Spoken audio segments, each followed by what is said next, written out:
Encontré a mi hija viviendo en la calle y me quedé paralizada. Ayer tenía un hogar, pero hoy su esposo lo vendió, se mudó a Europa hace 2 años y la dejó sin nada. Me llevé a mi hija a casa y hice lo que finalmente obligaría a mi yerno a pagar. Antes de continuar, por favor suscríbete al canal y cuéntanos en los comentarios desde dónde nos escuchas. El taxi dobló hacia Southeast Hawthorne Boulevard justo cuando la llovizna empezó a ponerse seria. Pagué al conductor, tomé mi bolso de viaje y me quedé en la acera mirando la casa. La casa de Ellen, la que su abuela le dejó.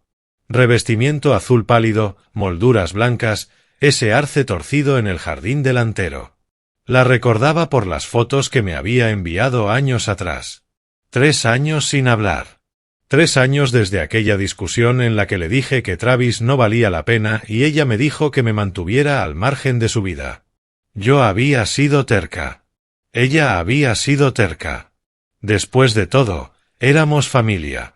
Subí los escalones del porche, repasando lo que diría. Algo simple.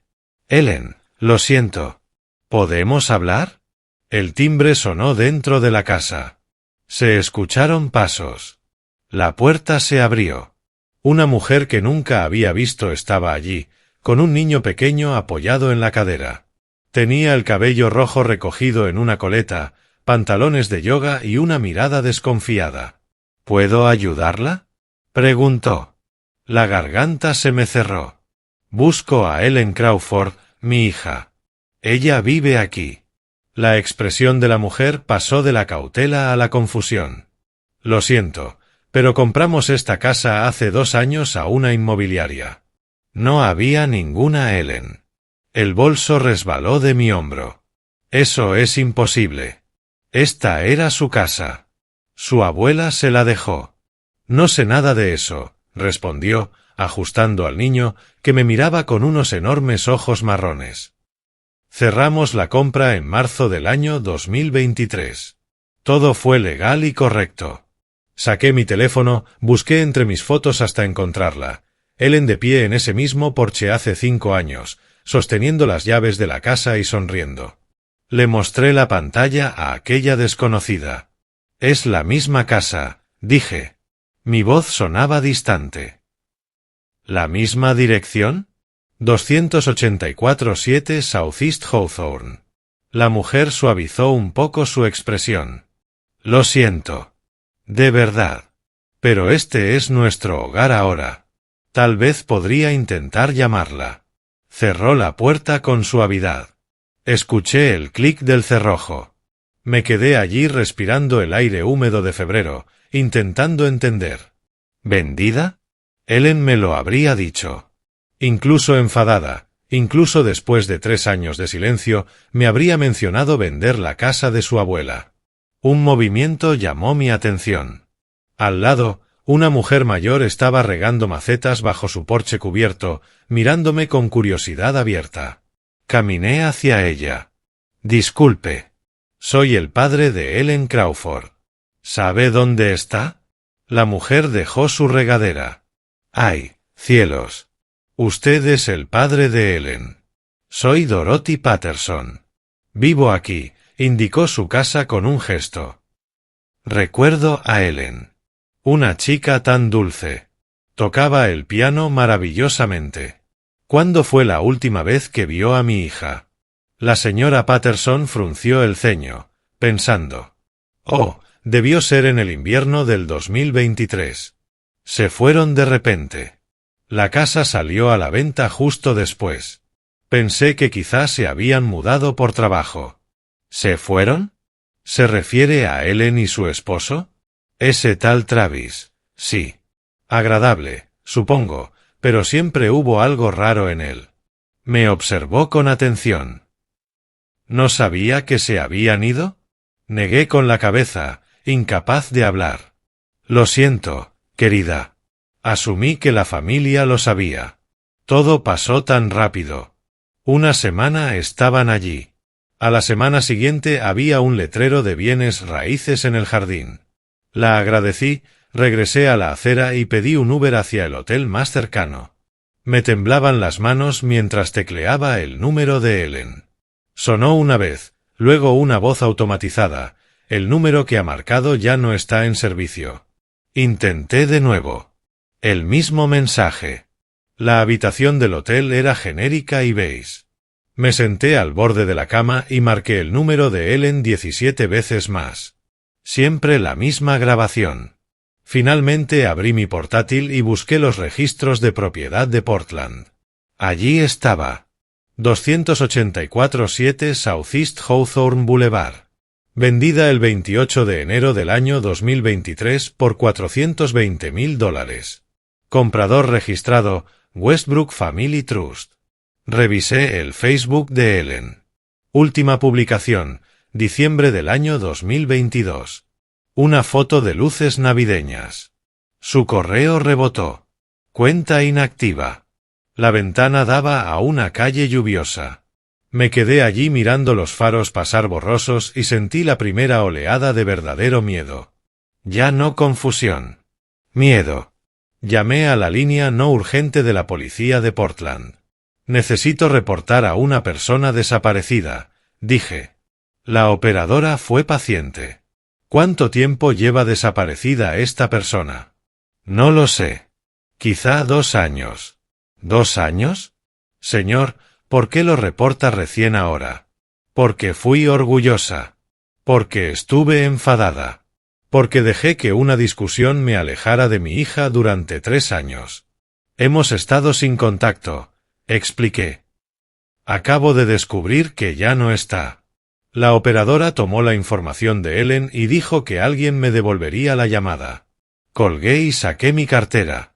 Dentro estaba la última tarjeta de cumpleaños que Ellen me había dado hacía 4 años. Su letra, te quiero, papá, incluso cuando no estamos de acuerdo. Llamé a la recepción del hotel. Necesito extender mi reserva indefinidamente. ¿Cuántas noches, señora? Las que sean necesarias. Pasé las siguientes 3 horas buscando en línea. Refugios para personas sin hogar en Portland, centros comunitarios, salas de urgencias de hospitales. Mi cursor se detuvo sobre cada enlace. Era el último lugar donde una madre quiere buscar a su hija, pero hice clic igual. Franklin High School lucía exactamente como Ellen me había descrito hacía años. Edificio de ladrillo, molduras verdes, una cancha de baloncesto visible tras una reja metálica. Llevaba despierta desde las 5 de la mañana, bebiendo café del hotel y haciendo listas, lugares a los que llamar, preguntas por hacer. Mi camisa estaba arrugada de dormir en la silla. La oficina principal olía a papel de copia y limpiador industrial. Una secretaria joven con gafas levantó la vista de su computadora. Busco a Ellen Crawford, dije. Enseñaba música aquí. El reconocimiento pasó por su rostro, seguido rápidamente por incomodidad. Ah, señora Crawford. Ellen se fue en el año 2022. Lo siento. No tenemos información de contacto de personal que ya no trabaja aquí. Me incliné hacia adelante, manteniendo la voz controlada. ¿Dijo a dónde iba? ¿Hubo alguna emergencia?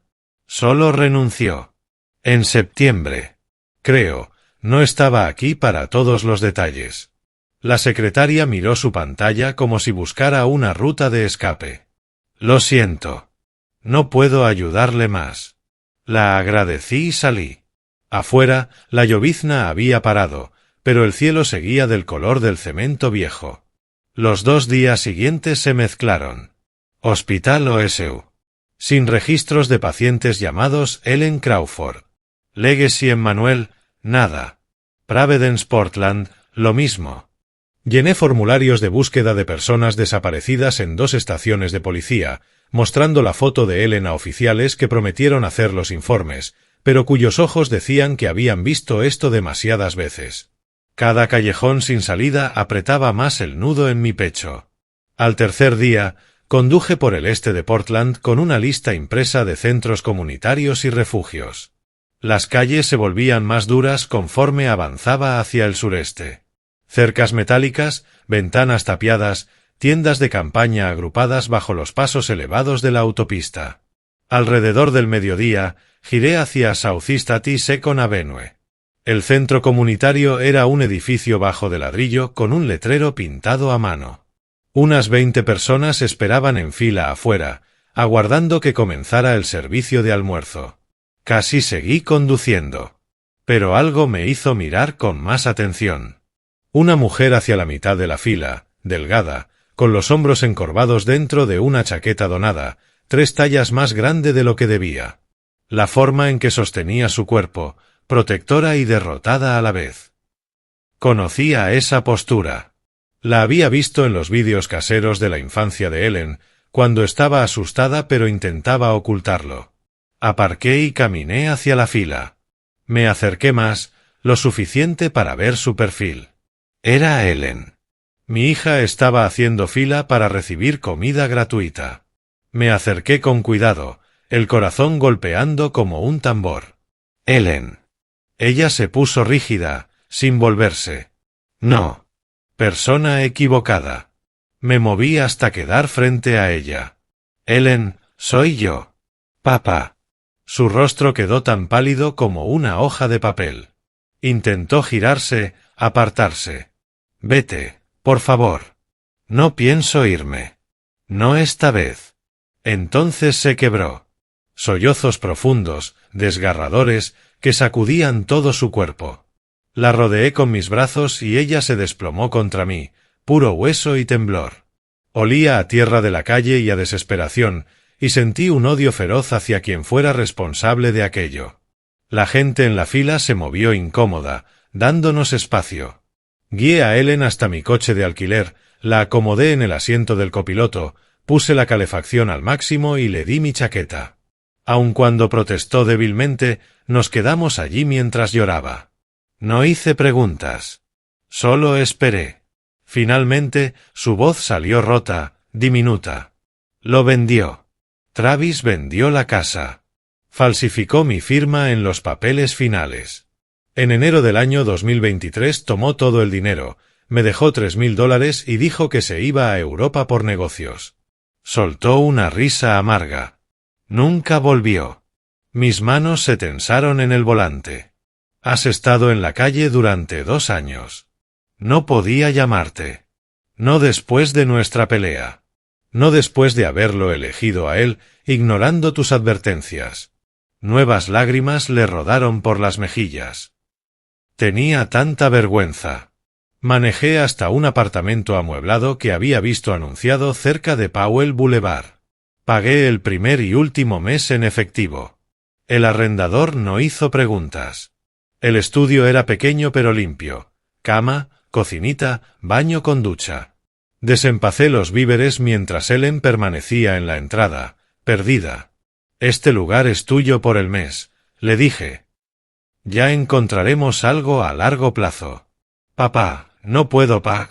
Tú no vas a pagar nada. Esto es lo que debí haber hecho hace 3 años. Lo siento por todo. Dejé la bolsa de manzanas sobre la encimera y la miré directamente. Guarda tus disculpas. Tú no hiciste nada malo. Él sí. Y va a responder por ello. Le enseñé la ducha, dejé toallas limpias dobladas en el baño y la hice prometer que comería el sándwich que le había comprado. Luego regresé a mi hotel. Esa noche no lloré ni grité. Abrí mi portátil y comencé a buscar. Cómo rastrear fraudes financieros. Recuperación de activos. Opciones legales. Procesos por fraude inmobiliario. Base de datos de registros de sociedades de Delaware. Creé una hoja de cálculo, línea de tiempo de eventos, lo que sabía, lo que necesitaba averiguar. Viejos hábitos de auditoría reviviendo como memoria muscular. A las 2 de la madrugada estaba frente a la pantalla, varias pestañas abiertas. Leyes de propiedad en Oregón, estatutos sobre fraude, directorios de abogados, páginas de notas escritas con mi letra ordenada. Ellen dormía a 3 cuadras de distancia, en su primera cama real en 2 años. Debería haberme sentido aliviado. En vez de eso, sentí algo más afilado, más frío. Guardé un documento titulado Investigación de activos de Travis Henry y cerré la laptop. Mañana empezaría a hacer llamadas. Mañana comenzaría la cacería. Había pasado una semana desde que encontré a Ellen en aquella fila. 7 días comprando sus víveres, asegurándome de que comiera, viendo cómo el color regresaba poco a poco a su rostro. Pero no solo estaba haciendo de cuidador. Cada mañana, mientras ella dormía, yo trabajaba. La oficina del secretario del condado olía a papel viejo y cera de piso. Las manos de Ellen temblaban mientras firmaba la solicitud de una copia certificada de su certificado de matrimonio.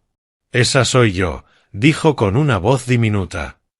«Yo soy la esposa». La empleada apenas levantó la vista. «El documento de propiedad del domicilio en Southeast Hawthorne costará $25. 10 días hábiles». Me incliné hacia el mostrador. «Pagaremos el procesamiento urgente. Necesitamos esto pronto». 3 días después, los documentos llegaron. Los extendí sobre la mesa del apartamento de Ellen, fotografiando cada página con mi teléfono. Certificado de matrimonio mostrando que Ellen Crawford se casó con Travis Henry en junio del año 2019. Escritura de propiedad donde Ellen aparece como heredera de la casa de su abuela, transferida en diciembre del año 2020. Todo documentado. Todo comprobable. Pasé 2 noches investigando bufetes de abogados de familia en Portland. Leí historiales de casos. Revisé los registros del colegio de abogados. Mi entrenamiento como auditor me hacía meticuloso. Reduje 3 candidatos a 1, Corey Wilson, especializado en casos de fraude. Su oficina estaba en el centro, 10º piso, con paredes de vidrio que daban al río Willamette. Corey Wilson tenía 42 años, mirada aguda y la atención cuidadosa de alguien que ha escuchado demasiadas mentiras. Escuchó la historia de Ellen sin interrumpir. Examinó los documentos que yo había organizado. Luego dio su evaluación. «Esto es fraude de manual», dijo. «Firma falsificada, venta no autorizada de propiedad conyugal». Pero aquí está el problema, su esposo está en Portugal. Ellen se estremeció. «Ex-esposo, quiero decir, seguimos casados legalmente, pero...» «Legalmente casado significa legalmente con derecho a la mitad de esa casa», explicó Corey con eficiencia quirúrgica. «Él te robó. Pero Portugal no extradita por fraudes civiles». Me incliné, bolígrafo en mano. «Entonces no podemos tocarlo». «No dije eso. Las demandas civiles no requieren extradición. Vamos tras sus bienes en Estados Unidos, si tiene alguno». De regreso en el coche, Ellen miraba por la ventana la llovizna gris de Portland. «Quizá es inútil». Quizá se aseguró de que no quedara nada. «La gente siempre cree que es más lista de lo que es», le respondí. «Especialmente personas como Travis». «¿Qué quieres decir?» «Pasé 30 años encontrando dinero que la gente intentaba ocultar. Él no es especial. Solo es codicioso. Y la gente codiciosa comete errores». Esa noche, en mi habitación del hotel, abrí la laptop y empecé a buscar. Travis Henry Plutz Portland. Travis Henry Plutz Real Estate. Travis Henry Plutz Portugal. Encontré su perfil de LinkedIn. Managing Partner, Cascade Properties Group. Investment Opportunities. Strategic Acquisitions. El lenguaje de alguien que juega a ser empresario. Última actividad, enero del año 2023. El mes en que desapareció. Hice clic en la página de su empresa. Sitio web genérico. Fotos de stock. Formulario de contacto que seguramente no llevaba a ninguna parte, pero la empresa existía. Y eso significaba registro corporativo. Y eso significaba registros públicos. La base de datos de la División de Corporaciones de Delaware cargó lentamente. Escribí Cascade Properties Group LLC. Allí estaba. Registrada en marzo del año 2022, 10 meses antes de que vendiera la casa de Ellen. Único miembro, Travis Henry. Dirección del agente registrado en Wilmington, Delaware. Me recosté, sintiendo cómo las piezas encajaban. Marzo del año 2022. Travis no había robado impulsivamente. Había creado una empresa casi un año antes de ejecutar el robo. Lo planeó, lo preparó, pasó meses construyendo la infraestructura para ocultar el dinero robado. Abrí Google Maps, busqué la dirección del agente registrado, un servicio de reenvío de correo, no una oficina real. Una empresa fantasma clásica. Había visto cientos así durante mi carrera en el IRS. La gente creía que las estructuras corporativas los volvían invisibles. Estaban equivocadas. Abrí una nueva hoja de cálculo. Creé columnas, fecha, acción, evidencia, fuente, notas. Empecé a llenarla. Marzo del año 2022, registro de la LLC. Enero del año 2023, venta de la casa. Febrero del año 2023, Travis se muda a Portugal. Una línea de tiempo de robo premeditado. Mi teléfono vibró. Un mensaje de Ellen. Gracias por tu día. Por todo. Le respondí. Descansa. Mañana seguiremos buscando. Pero yo no descansé. Abrí la página web de agentes registrados de Delaware, encontré su número y llamé. Quisiera información sobre Cascade Properties Group LLC, dije. ¿Pueden confirmar la dirección postal actual? La voz al otro lado sonaba aburrida, mecánica. Somos solo el agente registrado. No tenemos información de los clientes. Entiendo. ¿Hay algún contacto secundario listado? Señora, no podemos divulgar nada sin la debida autorización. La agradecí y colgué. No había esperado cooperación, pero ahora sabía que registrarían la llamada. Travis recibiría una notificación. Alguien estaba haciendo preguntas. Bien. Que empiece a preocuparse. Abrí dos ventanas del navegador lado a lado. A la izquierda, el registro de Cascade Properties Group LLC, marzo del año 2022. A la derecha, el perfil de LinkedIn de Travis, última actividad en enero del año 2023. La línea de tiempo coincidía a la perfección. Travis había planeado todo meses antes de ejecutarlo. Había visto ese patrón antes en casos de evasión fiscal: crear una empresa fantasma, canalizar dinero a través de ella, esconder activos tras el velo corporativo. Pero las empresas fantasma tienen cuentas bancarias, y las cuentas dejan rastros. Cerré la laptop, pero no dormí. Mañana haría más llamadas. Mañana encontraría donde Travis había escondido el dinero.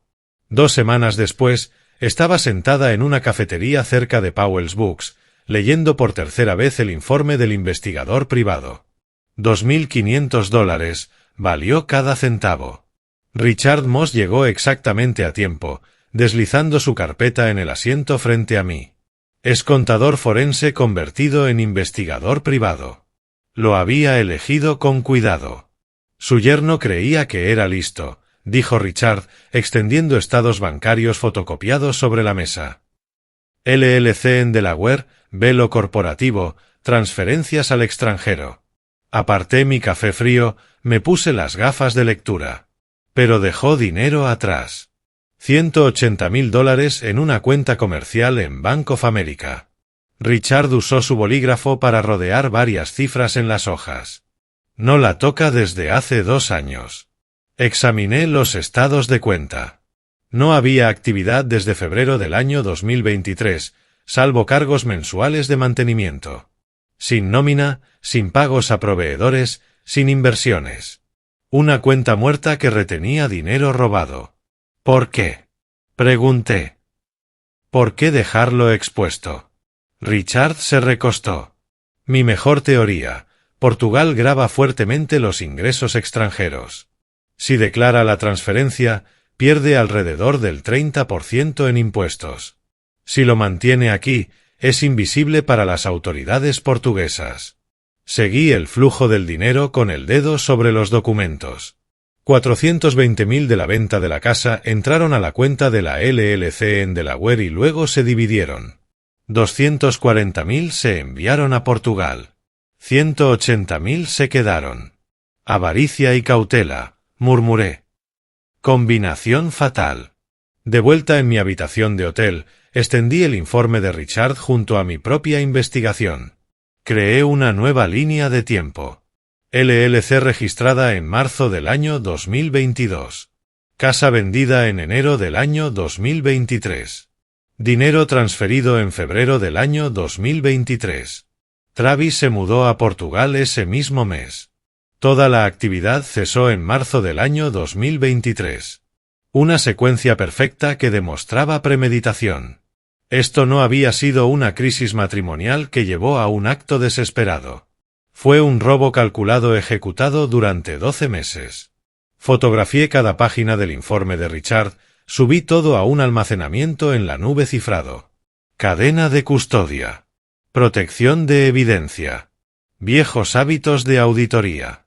A la mañana siguiente llevé a Ellen el informe completo a la oficina de Cory Wilson. Ellen se veía más firme ahora. 3 semanas de comidas regulares, un techo seguro y el apoyo de su padre. Se sentaba más erguida. Cory revisó los estados bancarios, los registros de empresa, la línea de tiempo. Su expresión pasó del interés profesional a una satisfacción genuina. Esto lo cambia todo, dijo. Dejó activos bajo jurisdicción estadounidense. ¿Podemos congelar la cuenta? Pregunté. Mejor aún. Podemos pedir al tribunal que la embargue como fondos provenientes de fraude. A Ellen le corresponde al menos la mitad de esa casa. Eso son 210.000. La LLC tiene 180.000 ahí sentados. La voz de Ellen salió tensa. ¿Y si lo mueve antes de que podamos detenerlo? Presentamos hoy mismo, respondió Cory. Solicitamos una orden temporal de restricción de emergencia. Si el juez la concede, esa cuenta queda congelada de inmediato. 3 días después, nos reunimos con Cory en el Palacio de Justicia del Condado de Multnomah. Ellen firmó la demanda. Su mano dudó un segundo sobre la línea de la firma. Luego me miró y firmó con firmeza. La empleada procesó la presentación. Demanda civil por fraude y recuperación de propiedad. La tasa de presentación es de $278.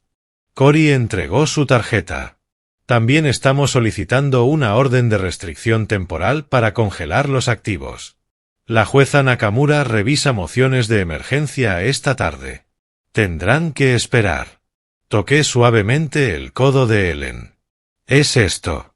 El primer paso real. Nos sentamos en el pasillo durante 4 horas. Ellen sostenía una revista sin pasar página. Yo tomaba notas en mi blog legal. Cory revisaba su teléfono cada tanto. Por fin, su pantalla se iluminó. La leyó y luego nos miró con una sonrisa leve. La jueza la concedió. La cuenta está congelada desde este momento. Ellen contuvo la respiración. ¿Entonces no puede tocar el dinero? Ni $1. Bank of America recibirá la orden al final del día. Esos 180.000 están bloqueados. Hice la pregunta que todas estábamos pensando. ¿Cuánto tardará en enterarse? El banco notificará al agente registrado de la LLC. Probablemente en 48 horas. Entonces sabrá que alguien lo está alcanzando. Salimos del juzgado bajo el sol de marzo. Ellen se veía distinta, más ligera, más erguida. Se volvió hacia mí. ¿Qué pasa ahora? Observé el tráfico en Broadway. Ahora esperamos. El banco notificará al agente de Travis. Podría ser en 2 días, quizá 3. Luego sabrá que su dinero está congelado. El rostro de Ellen se endureció ligeramente. Bien. La ira era mejor que la vergüenza. ¿Crees que llamará? Preguntó. Lo pensé. Probablemente. Hombres como Travis siempre creen que pueden hablar para evitar las consecuencias. La miré a los ojos. Deja que llame. Estamos preparadas. Caminamos hacia el estacionamiento. Detrás de nosotras, dentro del juzgado, nuestro expediente se unió a cientos más en una sala de archivos. Pero yo sabía algo. Esos otros casos no tenían un acusado que dejara un rastro tan nítido, ni $180.000 a la vista, esperando a ser recuperados. 4 días después, el teléfono de Ellen sonó a las 6:47 de la mañana. Yo estaba sentada frente a ella en la pequeña mesa de cocina, la taza de café a medio camino de mis labios. Habíamos estado esperando esa llamada. Sabíamos que llegaría cuando Bank of America notificara a Travis sobre la cuenta congelada. Número internacional desconocido. Código de Portugal. Ellen miró la pantalla. Su mano temblaba al alcanzarlo. Asentí una vez. Ella contestó y activó el altavoz. ¿Qué crees que estás haciendo? La voz de Travis explotó por el altavoz, tan fuerte que Ellen dio un brinco. ¿Congelaste mi cuenta de negocios? Puse mi mano sobre la de Ellen, dándole estabilidad. ¿Tu cuenta de negocios? Respondió ella, con la voz temblorosa pero firme. ¿Te refieres al dinero que robaste de nuestra casa? Yo no robé nada. Fue una decisión conjunta. Jamás firmé esos papeles. Falsificaste mi firma. Estás mintiendo. Su voz subió un tono, perdiendo control. Te demandaré por difamación. Yo. Ellen lo interrumpió. Díselo a la jueza, Travis. Ellen, espera. Ella colgó. Se quedó respirando agitadamente. Luego movió el pulgar hacia la pantalla, dudó un segundo sobre bloquear contacto y presionó con firmeza. Lo hiciste muy bien, le dije. Sus manos aún temblaban. Quería gritarle, preguntarle por qué, cómo pudo, se detuvo. ¿Habría cambiado algo? Me miró. No. Ya nada de lo que diga importa. Bien. Recuerda esa sensación cuando vuelva a llamar. Porque lo hará. Más tarde esa mañana, en mi habitación del hotel, hice otra llamada. Esta vez a Johnson, de la oficina del IRS en Portland. Habíamos trabajado juntas durante 15 años antes de que yo me jubilara. Crawford, ¿cuántos? ¿4 años? Pensé que te habías desvanecido del mapa. Mayormente pescando y visitando familia, dije. Hablando de eso, estoy en Portland ayudando a mi hija con algo. Entré al sitio web de agentes registrados de Delaware, encontré su número de teléfono y llamé. Estoy haciendo una consulta sobre Cascade Properties Group LLC, dije. ¿Puede confirmar la dirección postal actual? La voz al otro lado sonaba aburrida. Somos solo el agente registrado. No tenemos información del cliente. Entiendo. ¿Hay algún contacto secundario registrado? Señor, no podemos revelar eso sin la autorización correspondiente. La agradecí y colgué. No esperaba cooperación, pero ahora sabía que registrarían la llamada. Travis recibiría una notificación. Alguien estaba haciendo preguntas. Bien. Que se preocupe. Abrí 2 ventanas del navegador una al lado de la otra. A la izquierda, registro de Cascade Properties Group LLC, marzo del año 2022. A la derecha, el perfil de LinkedIn de Travis, última actividad, enero del año 2023. Las fechas coincidían a la perfección. Travis había planeado todo meses antes de ejecutarlo. Había visto este patrón antes en casos de evasión fiscal: crear una empresa fantasma, canalizar dinero a través de ella, ocultar activos tras el velo corporativo. Pero las empresas fantasma tienen cuentas bancarias, y las cuentas bancarias dejan rastros. Cerré la laptop, pero no dormí. Mañana haría más llamadas. Mañana encontraría donde había escondido Travis el dinero. 2 semanas después, estaba en una cafetería cerca de Powell's Books, leyendo por tercera vez el informe del investigador privado. $2.500. Valió cada centavo. Richard Moss llegó exactamente a tiempo, deslizándose en el asiento frente a mí con su propia carpeta. Ex contador forense convertido en investigador privado. Lo había elegido cuidadosamente. Su yerno creía que era listo, dijo Richard, extendiendo copias de extractos bancarios sobre la mesa. LLC de Delaware, velo corporativo, transferencias offshore. Aparté mi café frío, me puse las gafas de lectura. Pero dejó dinero atrás. $180.000 en una cuenta de negocios en Bank of America. Richard usó su bolígrafo para rodear las cifras impresas. No la ha tocado en 2 años. Estudié los movimientos. La cuenta no mostraba actividad desde febrero del año 2023, excepto cargos mensuales por mantenimiento. Sin nómina, sin pagos a proveedores, sin inversiones. Una cuenta muerta sosteniendo dinero robado. ¿Por qué? Pregunté. ¿Por qué dejarla expuesta? Richard se recostó. Mi mejor suposición. Portugal grava fuertemente los ingresos extranjeros. Si declara la transferencia, pierde alrededor de un 30% en impuestos. Si la mantiene aquí, es invisible para las autoridades portuguesas. Seguí el flujo del dinero con el dedo. 420.000 de la venta de la casa entraron a la cuenta de la LLC en Delaware, luego se dividieron. 240.000 transferidos a Portugal. 180.000 se quedaron aquí. Codicia y cautela, dije en voz baja. Una combinación fatal. De vuelta en mi habitación de hotel, extendí el informe de Richard junto con mi propia investigación. Creé una nueva línea de tiempo. Registro de la LLC, marzo del año 2022. Venta de la casa, enero del año 2023. Transferencias del dinero, febrero del año 2023. Travis se muda a Portugal, febrero del año 2023. Toda actividad de la cuenta cesa en marzo del año 2023. Una secuencia perfecta que demostraba premeditación. Esto no había sido el colapso de un matrimonio ni un acto desesperado. Fue un robo calculado ejecutado durante 12 meses. Fotografié cada página del informe de Richard, subí todo a un almacenamiento en la nube cifrado. Cadena de custodia. Protección de evidencia. Viejos hábitos de auditoría. A la mañana siguiente llevé a Ellen el informe completo a la oficina de Cory Wilson. Ellen parecía más firme ahora. 3 semanas de comidas regulares, vivienda segura, el apoyo de su padre. Se sentaba más erguida. Cory revisó los extractos bancarios, los documentos de registro, la línea de tiempo. Su expresión pasó de interés profesional a satisfacción real. Esto lo cambia todo, dijo. Dejó activos bajo jurisdicción estadounidense.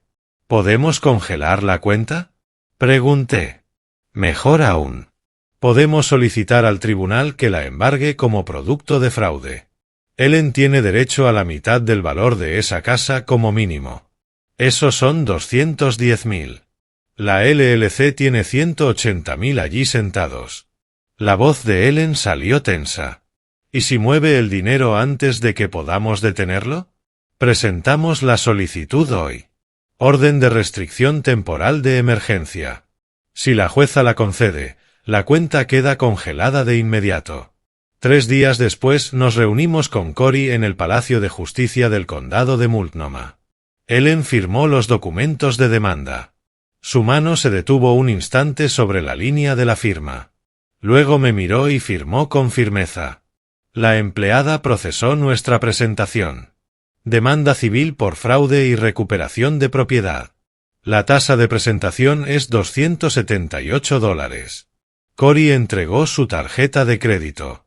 También estamos solicitando una TTRO de emergencia para congelar los activos.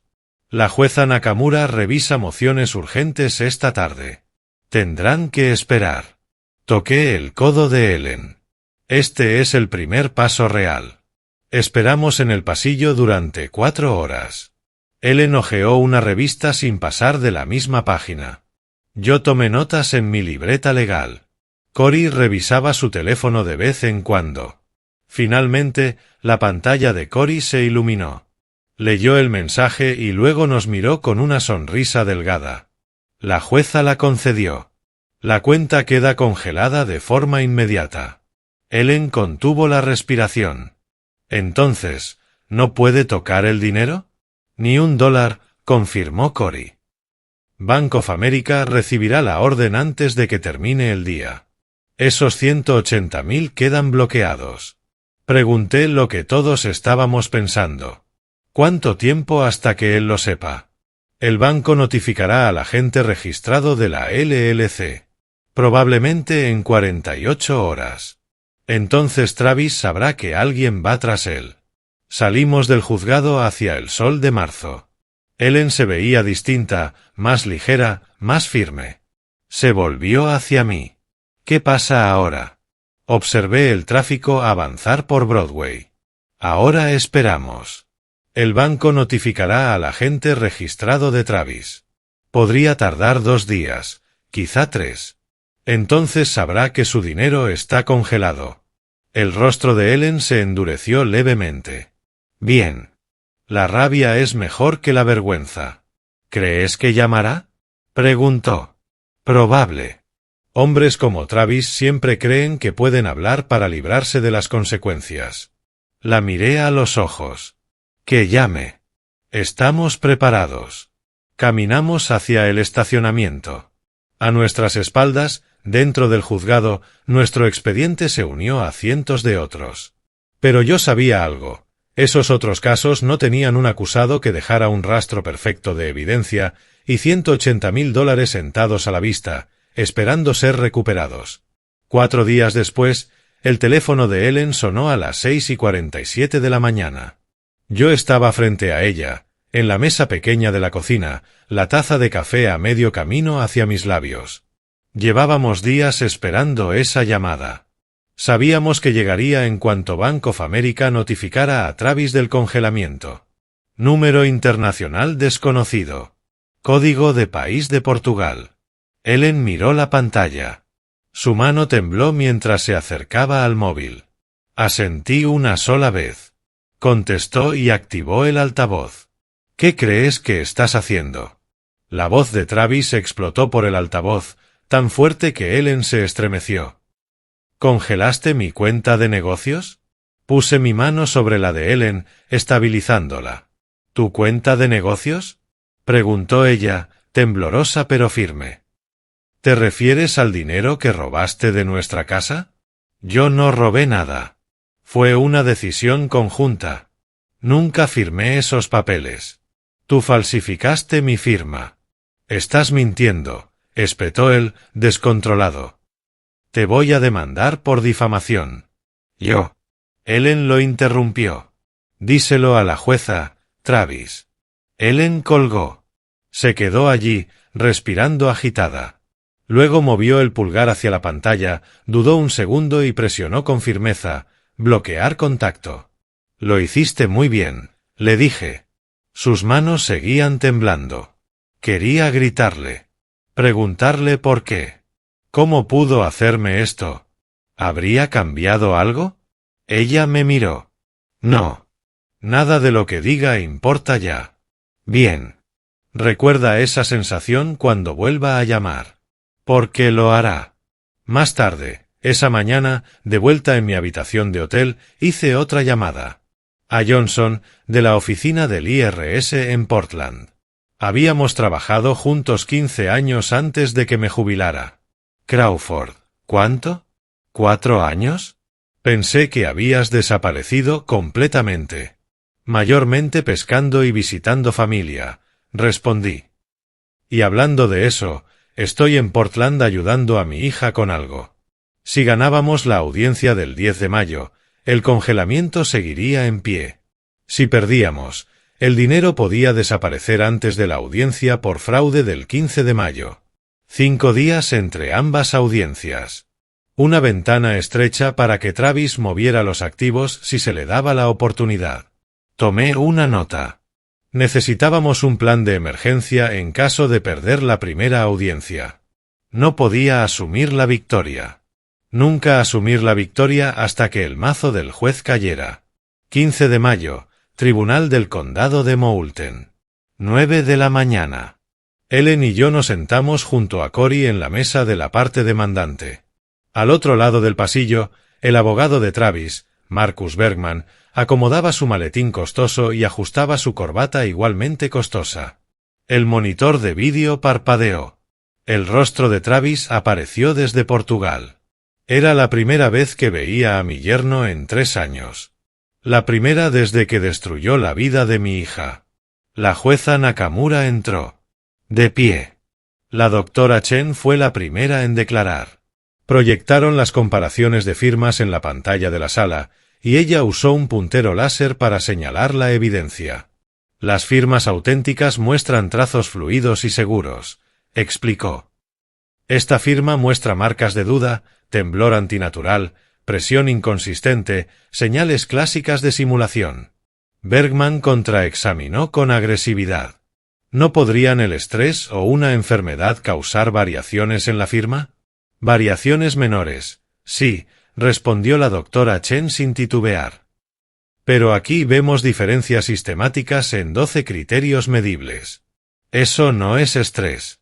Es falsificación. Ellen testificó después. Se sentó en el estrado con las manos entrelazadas, habló con claridad hacia el micrófono. ¿Firmó documentos autorizando la venta de su casa? Preguntó Cory. No. Ni siquiera sabía que la casa había sido vendida hasta después de que ocurrió. ¿Dónde estaba cuando se efectuó la venta? Travis me dijo que refinanciaríamos para obtener mejores tasas. Me dijo que necesitaba que firmara unos papeles, pero nunca vi los documentos finales. Debió falsificar mi firma después. La jueza Nakamura la observó directamente. Señora Henry, ¿a dónde fue después de que su esposo se marchó? La voz de Ellen permaneció firme. No tenía a dónde ir. Viví en mi coche durante 3 semanas. Luego el coche se averió. Después de eso, refugios, a veces la calle. Miré el rostro de Travis en el monitor. Se movió incómodo. Murmuró algo a alguien fuera de cámara. La jueza Nakamura no tardó en decidir. Este tribunal determina que el acusado cometió fraude mediante falsificación y apropiación indebida de propiedad conyugal. Miró al monitor. Señor Henry, pagará a su esposa $420,000. La cuenta de la LLC proporcionará el pago parcial. Tiene 90 días para cubrir el resto. Travis empezó a hablar. Su señoría, no tengo. Eso no es asunto de este tribunal, interrumpió ella. Encontró dinero para huir a Europa. Encuentre dinero para compensar a su víctima. Próximo caso. Salimos al sol de mayo. Cory estaba satisfecho. Victoria completa. Todo lo que pedimos. Excepto que Travis no tiene $240,000, dije. El tribunal hará cumplir la orden. Si no paga, podemos buscar incautación internacional de activos, embargo. Él tiene un apartamento en Portugal. ¿Cuánto valdrá? Presentaré una solicitud para descubrir activos en el extranjero, respondió Cory. Lo obligaremos a revelar lo que posee. Bien. Asegurémonos de que no le quede ningún lugar donde esconderse. Esa tarde, de vuelta en mi hotel, recibí un correo de Cory. Reenviaba una carta del IRS dirigida a Travis Henry y Cascade Properties Group. Investigación oficial abierta. Exigencia de declaraciones de impuestos de los años 2023 y 2024. Obligación fiscal estimada, $55,000. Multas e intereses, aproximadamente 20,000 adicionales. Advertencia en negritas. No responder en 30 días puede resultar en remisión a proceso penal. Me senté con mi calculadora y mi libreta, haciendo listas. Travis le debe a Ellen $420,000. Travis le debe al IRS aproximadamente $75,000. Obligaciones totales, $495,000. Activos conocidos, $180,000 en la cuenta congelada de la LLC que irán a Ellen. Brecha restante, $315,000 que Travis debe producir de alguna manera. Su único activo importante era el apartamento en Portugal. La trampa se cerraba. Una semana después, Cory llamó. La División de Investigación Criminal del IRS había emitido una orden de arresto contra Travis Henry. Incumplimiento voluntario de presentar declaraciones de impuestos. Evasión fiscal. Si entraba en territorio estadounidense, sería arrestado en aduanas. Leí el aviso 2 veces. Sentí una satisfacción fría. Travis nunca podría volver a casa. A inicios de junio, llegó un correo de un abogado portugués solicitando una negociación de acuerdo. Formal, educado, pero entre líneas leí desesperación. El cliente desea resolver todas las obligaciones pendientes de manera amistosa. Propone un plan de pagos aceptable para todas las partes. Se lo reenvié a Cory con una sola línea. No estamos interesados en negociar. Pago completo o ejecución. Travis estaba desesperado. La sentencia le daba 90 días para pagar $240.000. El IRS le daba 30 días para responder a la investigación. Ambos plazos se acercaban. Tenía que vender su apartamento en Portugal. No había otra forma de obtener el dinero. Consulté sitios internacionales de bienes raíces. Encontré anuncios en Lisboa. Tiempo promedio de venta, entre 3 y 4 meses. Travis no tenía tanto tiempo. La presión funcionaba exactamente como esperaba. 3 semanas pasaron. Mitad de junio. El calor de verano asentándose sobre Portland. Me había mudado del hotel a un apartamento amueblado mes a mes. Formé una rutina temporal, desayunos con Ellen 2 veces por semana, reuniones con Cory para monitorear el cumplimiento de Travis, largas caminatas por la ribera del Willamette. Entonces Cory llamó con una actualización. Travis puso a la venta su apartamento en Lisboa por 150.000 euros. Además, su abogado presentó una moción pidiendo una extensión del plazo de pago. Alega que necesita tiempo para liquidar activos. Estaba sentado en mi balcón, teléfono al oído. ¿Qué les dijiste? La voz de Cory sonaba satisfecha. Les dije que solo consideraremos la extensión después de que el asunto con el IRS esté resuelto y él haya pagado los 180.000 de la cuenta de la LLC. ¿Cuánto falta para que ese dinero llegue realmente a Ellen? Procesamiento bancario. Quizá otra semana. Progreso lento pero real. A fines de junio, Cory me reenvió otro correo del abogado portugués de Travis, Antonio Silva. Una carta profesional proponiendo una resolución mutuamente beneficiosa. Travis pagaría a Ellen $100.000 de inmediato desde sus ahorros personales. Ella retiraría la demanda civil. Ambos solicitarían al IRS cerrar la investigación. La carta enfatizaba la difícil situación financiera de Travis y su deseo de enmendar. La leí 2 veces y la eliminé. Llamé a Cory. Propuesta de acuerdo, dije. Ofrece $100.000 para cerrar todos los reclamos. Solo le debe a Ellen 420.000 y otros 75.000 al IRS. Lo sé, respondió él. Por eso está negociando. No puede pagar el monto total. Ese no es mi problema, dije con frialdad. Encontró dinero para comprar un apartamento en Europa y vivir allí 2 años. Puede encontrar dinero para pagar lo que debe. ¿Qué le digo a su abogado? Dile que nos veremos en procedimientos de ejecución. Pago completo únicamente. 2 días después, Ellen y yo presentamos un reclamo adicional por daño emocional. $25.000 por 2 años de falta de vivienda, ansiedad, pérdida de sustento y daño a su reputación profesional. La jueza lo revisó rápidamente. La causalidad es clara.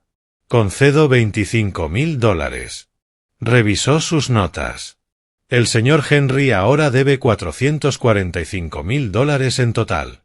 Correcto, su señoría, dijo Cory. Debería haber pensado en esto antes de cometer fraude. La semana siguiente llegó la notificación formal de investigación criminal del IRS. Orden de arresto activa en la base federal. Cargos: incumplimiento voluntario de presentar declaraciones de impuestos. Evasión fiscal. Pena potencial: de 1 a 5 años en prisión federal, más multas. Orden compartida con Interpol y aduanas y protección fronteriza. Todos los puertos de entrada de Estados Unidos. Leí detenidamente la hoja de cargos. Ya no era una sanción civil. Era un proceso penal por delito grave. Miraba sitios inmobiliarios portugueses cada semana. El anuncio del apartamento de Travis seguía visible.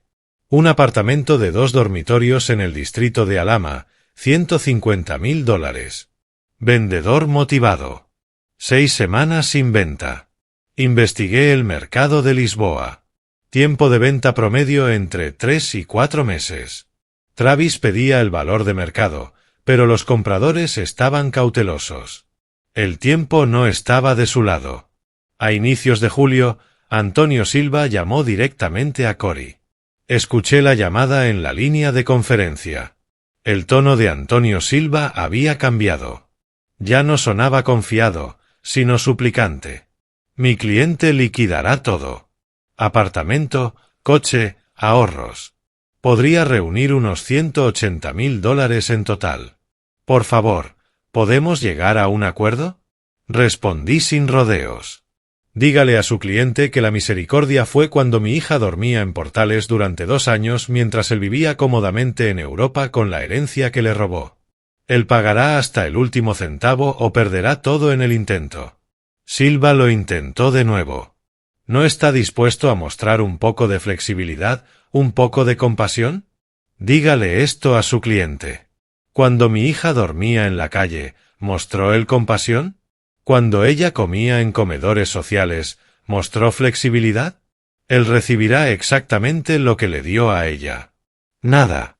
Tras la llamada, caminé a lo largo del río Willamette, las manos en los bolsillos, viendo el agua correr. Más tarde, Ellen me preguntó si creía que Travis realmente entendía lo que le había hecho. No, le respondí. Hombres como Travis nunca entienden de verdad. No entienden la culpa, solo entienden las consecuencias. Por eso las consecuencias importan. A finales de julio, la ola de calor se asentó sobre Portland. Las temperaturas alcanzaban los 90 grados medios. Me senté en mi apartamento con aire acondicionado, revisando la última actualización de Cory.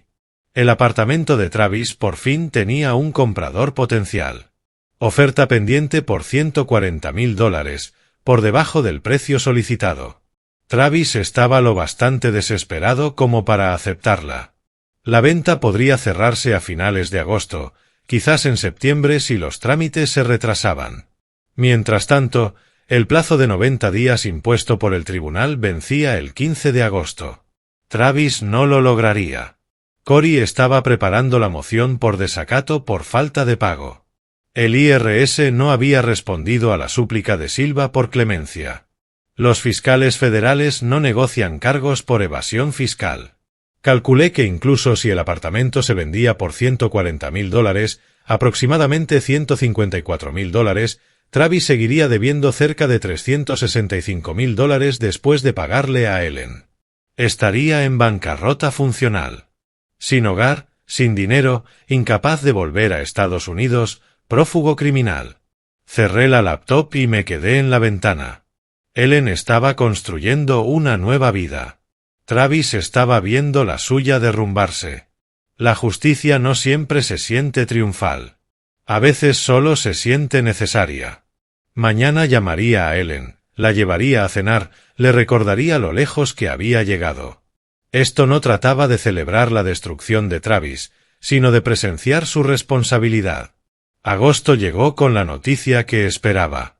Cory llamó temprano por la mañana, la voz tensa. La venta del apartamento de Travis se cayó. El comprador se retiró por problemas en la inspección.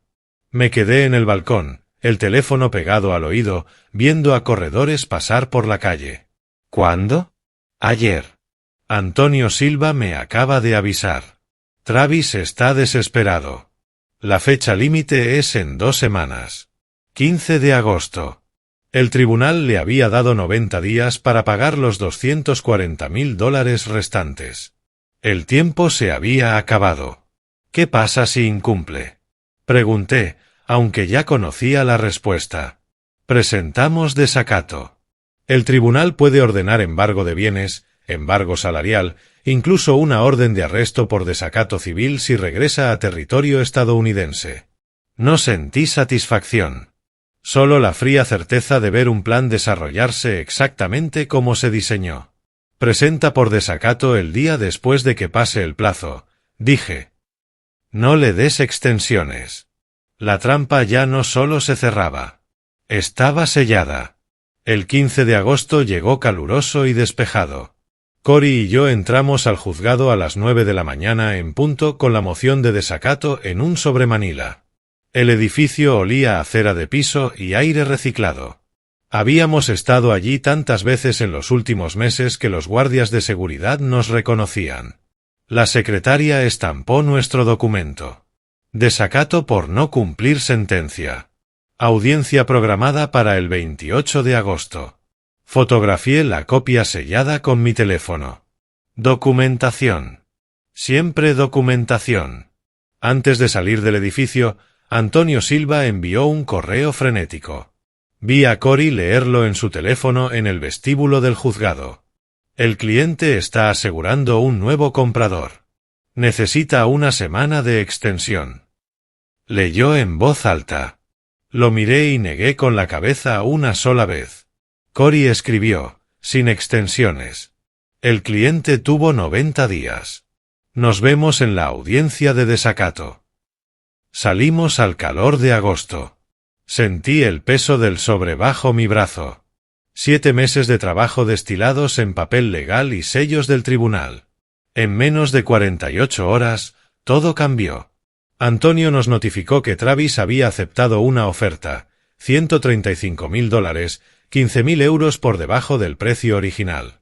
Los nuevos compradores, una joven pareja portuguesa, habían olido la desesperación y aprovecharon al máximo la ventaja. El cierre estaba programado para el 22 de agosto. Vía rápida, me dijo Cory mientras tomábamos café en nuestro lugar habitual. Está liquidando todo para evitar cárcel por desacato.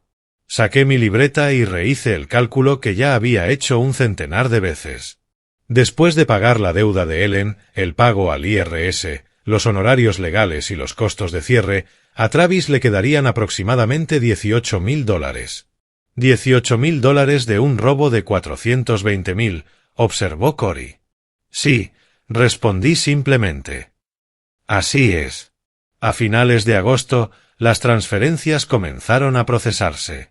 Las transferencias internacionales avanzan lentamente, exigen verificaciones múltiples, atraviesan sistemas bancarios como agua filtrándose por capas.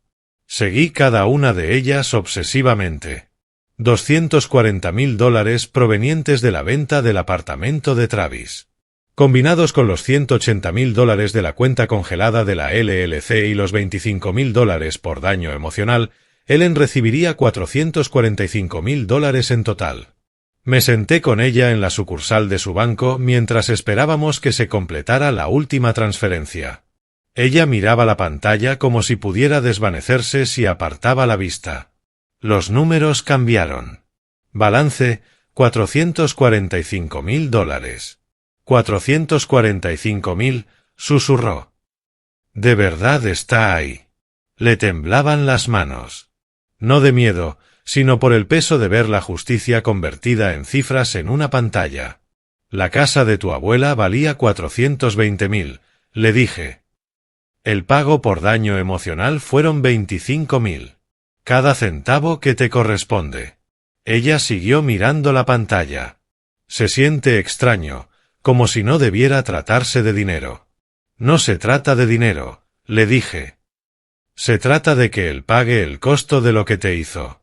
El dinero es solo la forma en que los tribunales miden la responsabilidad. Es el único lenguaje que entiende el sistema. Ella asintió lentamente, todavía mirando la cifra. Al mismo tiempo, el IRS recibió sus $75.000. Pago procesado, deuda técnicamente saldada. Pero cuando llamé a Cory para confirmar, me dio la noticia que llevaba esperando. El pago no borra la condena penal, dijo. Acabo de hablar con la División de Investigación Criminal del IRS. La base de datos federal de antecedentes había sido actualizada con una marca permanente para Travis Henry. Cualquier verificación laboral, de vivienda o de crédito mostraría la condena por evasión fiscal. No podía trabajar legalmente para empresas estadounidenses, no podía obtener autorizaciones de seguridad, no podía entrar al país sin ser arrestado inmediatamente. Travis había construido su propia prisión.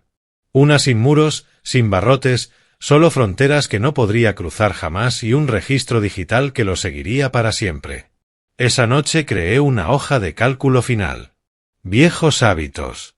Todo debía estar documentado, verificado, cerrado correctamente. Venta del apartamento de Travis, $135.000, equivalentes a aproximadamente $140.500 según la tasa de agosto. Menos el saldo restante de Ellen, $240.000. Menos el pago al IRS, $75.000. Menos los honorarios legales de Antonio Silva, aproximadamente $8.000. Menos los costos de cierre inmobiliario en Portugal, unos $5.000. Fondos restantes de Travis, $18.500. Había empezado con $420.000 robados a Ellen. 8 meses después, le quedaba menos del 5%. Había perdido su hogar, sus ahorros, su capacidad de regresar a Estados Unidos, su futuro profesional, su expediente limpio. Guardé la hoja de cálculo en mi carpeta Crawford VS. Henry, cerré la laptop. Los números contaban la historia completa. A comienzos de septiembre, el clima en Portland cambió. Ese primer olor a otoño en el aire, las hojas empezando a tornarse. Ayudé a Ellen a mudarse a su nuevo apartamento. 2 dormitorios en Laurelhurst, una calle arbolada, un vecindario seguro, a poca distancia de su trabajo en la escuela de música. El tipo de lugar que siempre debió haber tenido. Subimos cajas por las escaleras juntas. Sus cosas eran modestas. Después de todo, estaba empezando desde cero. Pero cada caja representaba algo real. Utensilios de cocina, ropa que le quedaba bien, libros, un televisor pequeño, ropa de cama para una cama de verdad. Ellen se quedó quieta en la sala vacía cuando subimos la última caja. La luz del sol entraba por las ventanas iluminando los pisos de madera. Las lágrimas le rodaban por el rostro. «Tengo un hogar otra vez», susurró. Le apreté el hombro y ella se apoyó ligeramente en mi mano. A veces el silencio es la mejor respuesta. A veces basta con estar ahí. 2 días después, estábamos desempacando cajas de cocina cuando sonó su teléfono. Número internacional bloqueado. Miró la pantalla, luego me miró a mí. Su rostro se puso pálido. Asentí. Contéstalo. Cierra este capítulo. Lo puso en altavoz y dejó el teléfono sobre la encimera entre nosotras. La voz de Travis llegó rota, irreconocible. Nada que ver con el hombre seguro que había encantado a Ellen años atrás. Aquella voz era hueca, derrotada. Ellen, por favor. Lo he perdido todo. Mi apartamento, mis ahorros, mi coche. Vivo en una habitación con 3 compañeros, duermo en un colchón en el suelo. No puedo trabajar en Estados Unidos. No puedo volver a casa. No me queda nada. Lo siento. Lo siento tanto, por favor, perdóname. Dime qué puedo hacer para arreglar esto. Ellen escuchó sin interrumpir. La observé, viendo cómo las emociones le cruzaban el rostro como sombras. Rabia, lástima, agotamiento, finalmente, resolución. Cuando habló, su voz salió firme y fría, más fuerte de lo que jamás la había escuchado. Tú perdiste dinero y una vida cómoda, Travis. Yo perdí 2 años durmiendo sobre cemento. Perdí mi dignidad, mi salud, mi sentido de seguridad. Perdí la capacidad de sentirme a salvo en cualquier lugar. Tú perdiste cosas. Yo me perdí a mí misma. Travis intentó hablar. Pero yo. No he terminado, lo interrumpió Ellen. Te gastaste mi herencia mientras yo comía en comedores comunitarios. Viviste en un apartamento bonito mientras yo no sabía si sobreviviría al invierno. Tú tomaste decisiones. Ahora tú vives con sus consecuencias. No estamos ni de lejos a mano, Travis. Pero ya terminé. Por fin terminé. Cerró la llamada con un toque decidido. Luego entró directamente en los ajustes del teléfono y bloqueó permanentemente el número. Me miró. He terminado. Asentí. Sí. Ya está. Volvimos a desempacar los platos. Ninguna mencionó la llamada de nuevo. No había nada más que decir. A finales de septiembre, en el cumpleaños número 35 de Ellen, llegué a su apartamento con un pastel de una panadería de Burnside y una botella de sidra espumosa. Ellen nunca había sido bebedora a pesar de las mentiras de Travis sobre supuestos problemas de alcohol, y yo respetaba eso. Abrió la puerta sonriendo, una sonrisa verdadera, de esas que llegan hasta los ojos y transforman el rostro. 8 meses atrás casi no podía sostener la mirada de nadie. Ahora me miraba directo, con confianza. El apartamento detrás de ella se veía vivido. Fotos en las paredes con colegas de la escuela de música. Libros ordenados en estanterías, una mezcla de textos de negocios y teoría musical. Un teclado en la esquina que estaba practicando a diario. Plantas en el alféizar prosperando bajo su cuidado. Pasa, papá. Quiero mostrarte algo. Me guió por el apartamento, señalando las pequeñas mejoras que había hecho. Cortinas que ella misma colgó, una estantería que armó sola, una mesa pequeña donde desayunaba cada mañana. Luego me llevó a un rincón de la sala que convirtió en oficina en casa. Escritorio pequeño, buena lámpara, portátil abierto mostrando materiales de cursos. En la pared, ordenada y visible, una carta de aceptación del Portland Community College. Programa de certificación en gestión empresarial, explicó con la voz llena de orgullo. Empiezo en enero. Ya compré los libros. Ya empecé a leer. Tomé uno de los textos, Introducción a las operaciones de pequeñas empresas. Quiero abrir mi propia escuela de música algún día, continuó. Algo pequeño, enfocado en niños cuyas familias no pueden pagar clases privadas. Estaba pensando, yo tuve ventajas que Travis me quitó. Pero hay niños que nunca tuvieron esas ventajas desde el principio. Quizá pueda ayudarlos. ¿Usar lo que te pasó para ayudar a otros? Pregunté. Intentarlo, al menos, respondió con una sonrisa más suave. Se siente mejor que solo estar enojada. La rabia fue necesaria, creo. Pero no quiero vivir ahí para siempre. Cortamos el pastel. 2 porciones en platos desparejados que había comprado en una tienda de segunda mano. Me dijo una vez que construir su vida pieza a pieza se sentía más real que tenerlo todo de golpe. Llevamos nuestros platos al pequeño balcón con vista a la calle residencial. La tarde de otoño caía lentamente. Esa luz dorada de septiembre que vuelve todo más gentil. Mi teléfono vibró. Email de Cory. Asunto, resumen final del caso. Crawford vs. Henry. Abrí el archivo y comencé a leer en voz alta. Satisfacción del fallo confirmada. Los $445.000 pagados a Ellen Crawford. Petición de bancarrota de Travis negada por fallo de transferencia fraudulenta. Flag permanente del IRS. Antecedente criminal activo en base federal. Orden de cierre de caso, fechada 18 de septiembre del año 2025. Ellen escuchó en silencio, el tenedor detenido a mitad del camino. Cuando terminé, dejó el plato a un lado. Entonces, ¿de verdad terminó? Preguntó. Terminó. Guardó silencio un largo rato mirando la calle. Una pareja pasó empujando un cochecito de bebé. Vida normal, una tarde cualquiera. La clase de escena de la que había estado excluida durante 2 años. Papá, dijo finalmente, eligiendo con cuidado sus palabras. Gracias, pero no por lo obvio. No solo por el dinero o por los abogados o por encontrarme. Esperé. Gracias por enseñarme que no tenía que aceptar lo que Travis hizo, que yo merecía luchar. Que la justicia no es algo que les pasa a otros en programas de televisión. Su voz se quebró un poco. Pasé 2 años creyendo que merecía lo que me pasó por haber elegido mal, por haber confiado mal. Como si fuera un castigo divino por mis errores.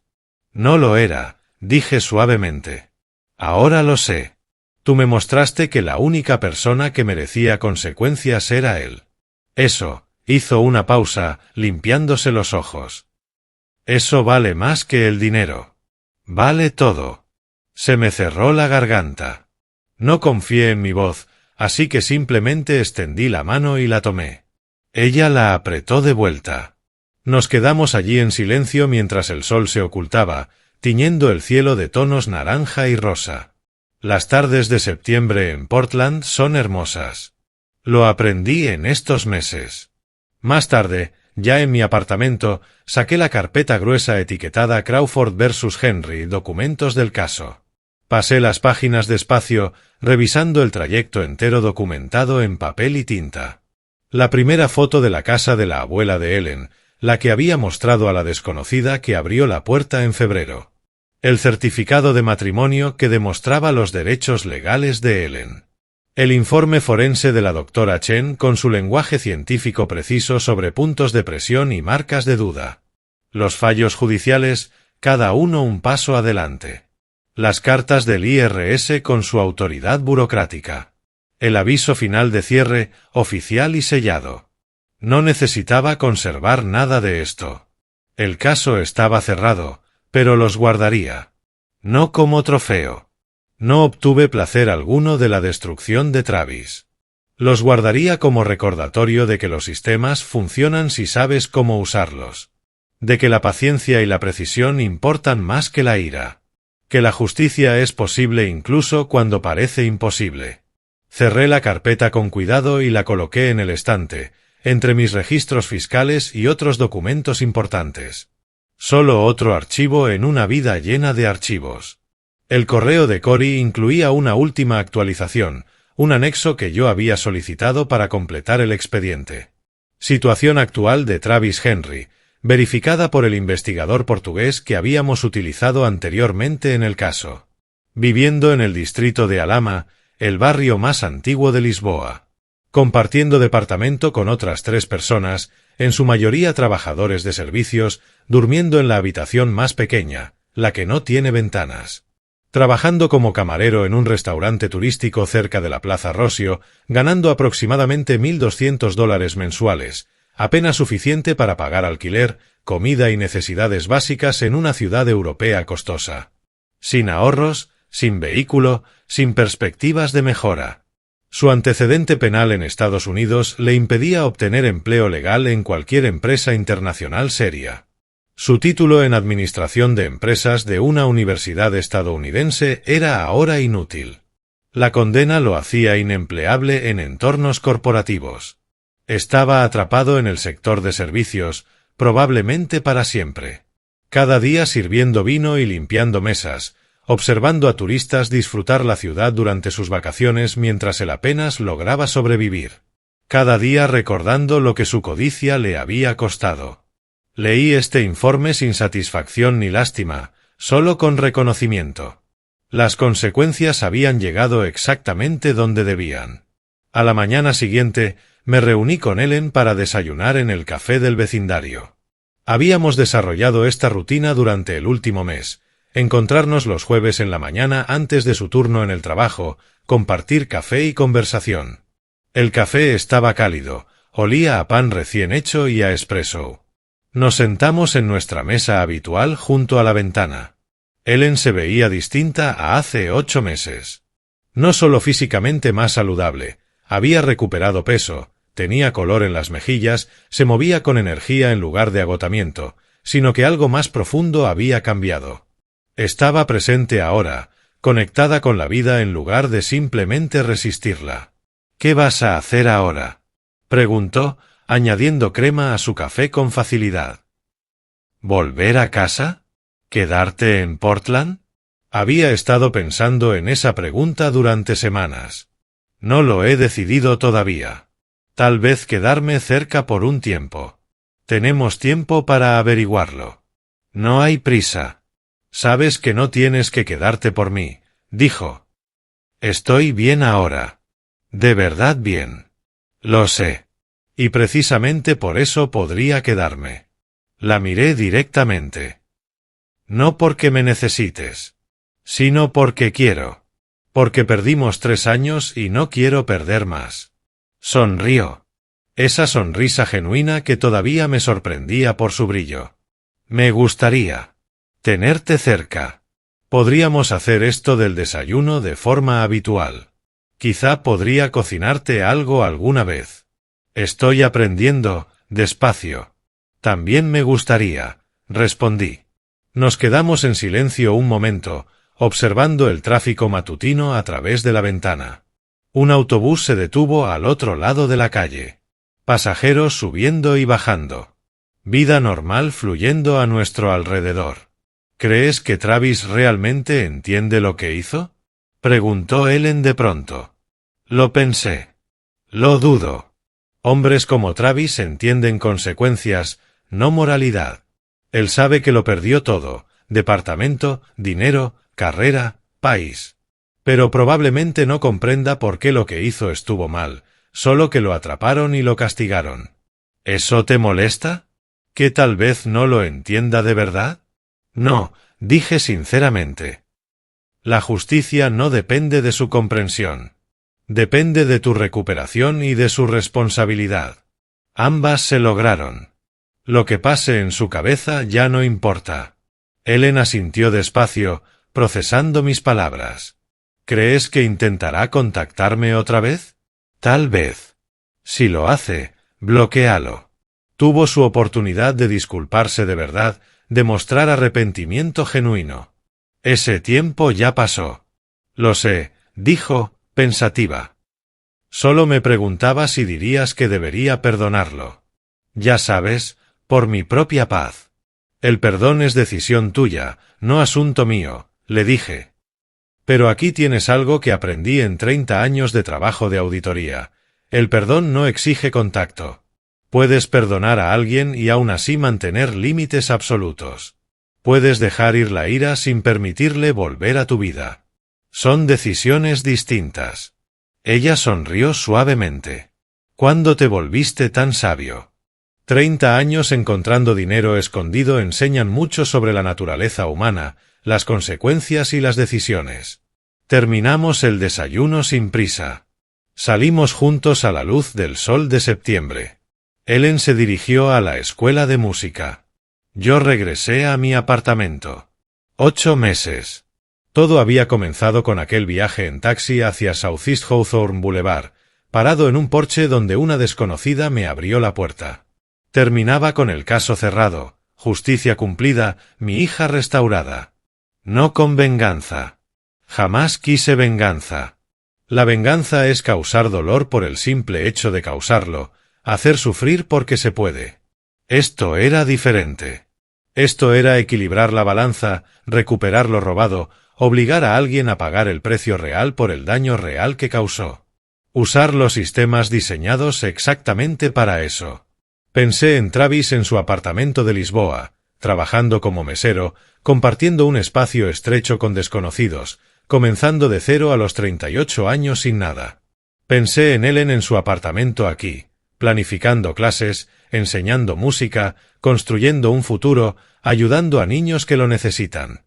La diferencia entre ambos era simple y absoluta. Ella lo había perdido todo por la crueldad y traición de otra persona. Él lo había perdido todo por sus propias decisiones y acciones. Eso es lo que parece la justicia. No satisfacción. No triunfo. No placer en el sufrimiento ajeno. Solo consecuencias llegando donde deben llegar. Caminé a casa por calles llenas de árboles, manos en los bolsillos, respirando el aire otoñal. Portland se había vuelto familiar durante estos meses. Conocía estas calles, estos cafés, estos parques donde paseaba mientras pensaba en estrategias. Sentí algo que no había sentido en 3 años. Algo que había desaparecido desde aquella discusión con Ellen, desde que dejé que el orgullo y la ira me mantuvieran lejos cuando ella más me necesitaba. Paz. Mi hija estaba a salvo. Nuestra relación estaba restaurada y más fuerte que antes. El hombre que la lastimó había enfrentado consecuencias reales y duraderas. Eso era suficiente. Eso era todo. La carpeta en mi estante se quedaría allí. Documentación de un viaje que terminó exactamente donde debía terminar. Ellen construiría su vida, abriría su escuela de música algún día, ayudaría a los niños que lo necesitaran. Travis trabajaría sus mesas y viviría con sus decisiones. Y yo me quedaría en Portland un tiempo más, desayunaría con mi hija, vería florecer su vida, estaría presente en los momentos ordinarios que más importan. Justicia servida. No con estruendo, sino con certeza silenciosa. Eso era exactamente lo correcto. Si te gustó esta historia, por favor dale like a este vídeo, suscríbete al canal y comparte en los comentarios tus impresiones sobre esta historia. Para escuchar la siguiente historia, haz clic en la casilla de la izquierda. Gracias por ver.